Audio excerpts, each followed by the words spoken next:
There's been a lot of talk recently about how a lot of modern films, they just don't look the way they used to. They don't look the way they used to. They don't feel the way they used to. And a lot of this conversation, it revolves around lighting and depth of field. And while it all rings true, while it's all very insightful, there has to be something more to it than that, right? It has to be something more than the technical nuts and bolts of the filmmaking process. There has to also be that certain special something, that certain sparkle of magic. Case in point, 1985's Legend from director Ridley Scott.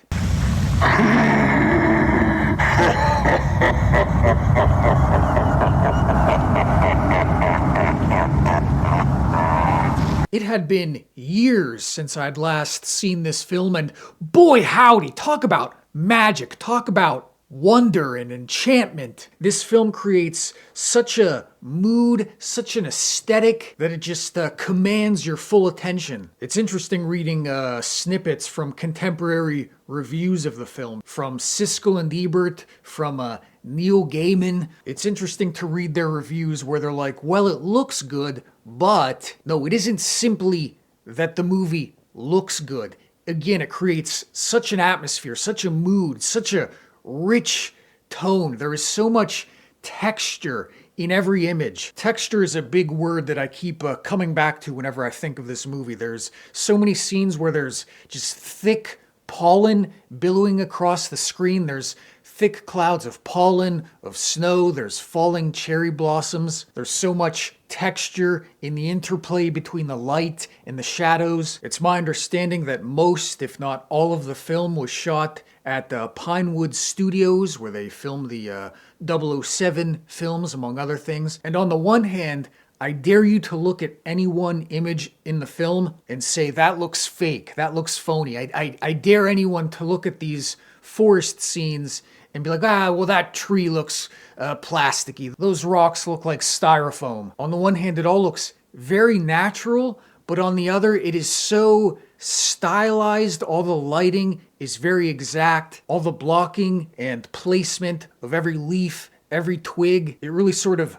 dials you in to this heightened sense of majesty, this heightened sense of fantasy. In a lot of the interior sets, which are sort of more overtly formal, more overtly stylized, you really see the influence of Jean Cocteau's Beauty and the Beast. This is probably the only other film that I can think of that really conjures that sort of lyrical, dreamlike quality that we typically associate with the best of fairy tales, the best of fantasy. You know, a lot of modern fantasy, it's very sort of boring, very sort of bland, very stock. They're obsessed with magic systems and the sort of world building and mechanics of the fantasy world, which sort of squashes any of that real sense of magic. Reading some of the contemporary reviews from Legend, people seem to take issue with some of the storytelling, and I disagree. I think the story is suitably broad. It's all sort of told in broad metaphor, broad parable. It's all about sort of growing up, taking responsibility, coming into your own as a man, coming into your own as a woman. There's shades of the Chronicles of Narnia. There's shades of the biblical story of the Garden of Eden. There's shades of Beauty and the Beast. There's a bit of Tolkien there with the ring, and Jack dives in after the ring. You could say maybe some of the performances aren't quite up to snuff. Maybe Tom Cruise's Jack is a little awkward, a little clumsy. Tim Curry is always great, but I feel like they could have used him a little bit more. But again, any flaws that might be found with some of the performances are inconsequential when compared to the very potent aesthetic and mood and tone. And the other thing that really sort of locks in the identity of this film and sort of goes hand in hand with the wonderful images is the score by the great Tangerine Dream. As soon as I heard like the first notes of the score, I knew it was Tangerine Dream, and I knew I was in for a wild ride. Near dark, Thief, Sorcerer, just some great soundtracks. Too few, but great soundtracks from Tangerine Dream. And I was reading a bit about this film, and it's my understanding that there are a few different versions, and that there is another score that was featured in both the European cut and in a more recent director's cut. There was a different score by Jerry Goldsmith, and it's my understanding that this is the one that is preferred by Ridley Scott, thus it being in the director's cut, to which I say, what are you smoking? What are you smoking, fella? You cannot have this film without the Tangerine Dream score. I haven't seen the director's cut, but I did watch some clips featuring Jerry Goldsmith's music, and it is of course just not the same. It's good enough, it's serviceable, but again, the score by Tangerine Dream melded to the very rich imagery, it just locks in the identity of the film. And bringing in the lead singer from Yes for the final track of the film, just the cherry on top, just the culmination of the majesty and the wonder to hear the earnest, soaring melodies of the lead singer from Yes, whose name I do not know. Going back to the discussion of modern filmmaking and how it doesn't look or feel the way that it used to, again, I don't think it's necessarily something you can boil down to just lighting or depth of field or the techniques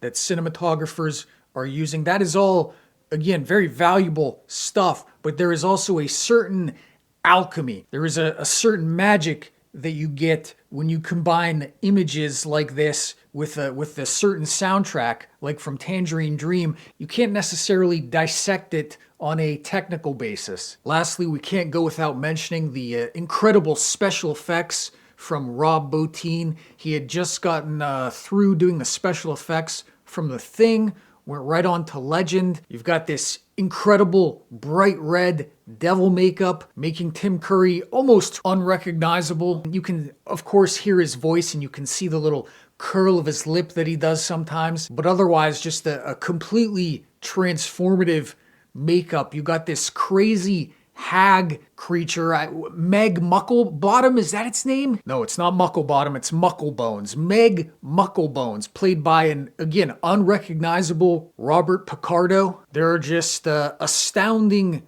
fantastical creatures all over the place. When you look at a film like this, when you look at the incredible special effects, the incredible sets, the incredible score, when you see how it all comes together, it makes you a little bit mad. It makes you a little bit angry at the sort of mindset of the modern filmmaker. Again, more than just technical, there is a certain mindset that has been deleterious to art in general. There seems to be an attitude of, well, we can't do this anymore. It costs too much money, it takes too much time. But then you look at a film like Legend and you say, well, you used to be able to do this. What changed? What changed between then and now? You could afford it then, you had these skills to do it. It clearly isn't time or money that's the obstacle here. It is something else. It is a certain laziness. It's a certain complacency. You look at something like The Lord of the Rings, which has that same sense of richness, that same attention to detail, that same sense of authenticity. And then you look at something like The Hobbit or The Rings of Power. The technology has gotten more advanced in that we're able to render these fantasy worlds more literally. Anything a filmmaker can imagine, you can put it on screen now.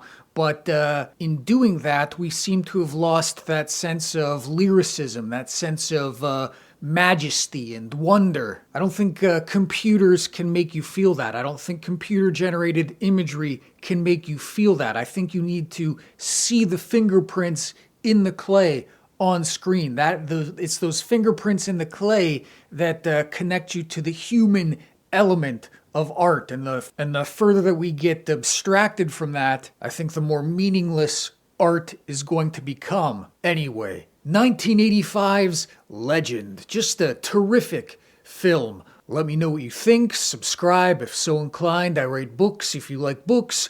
Okay, goodbye! Oh boy, the kids are gonna flip when they see this. Incredible expanding alligator. Just soak it in water, it says. Okay.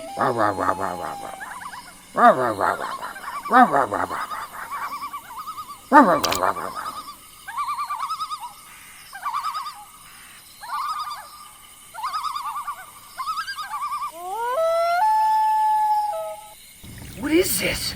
Is this a book? Nobody reads books anymore.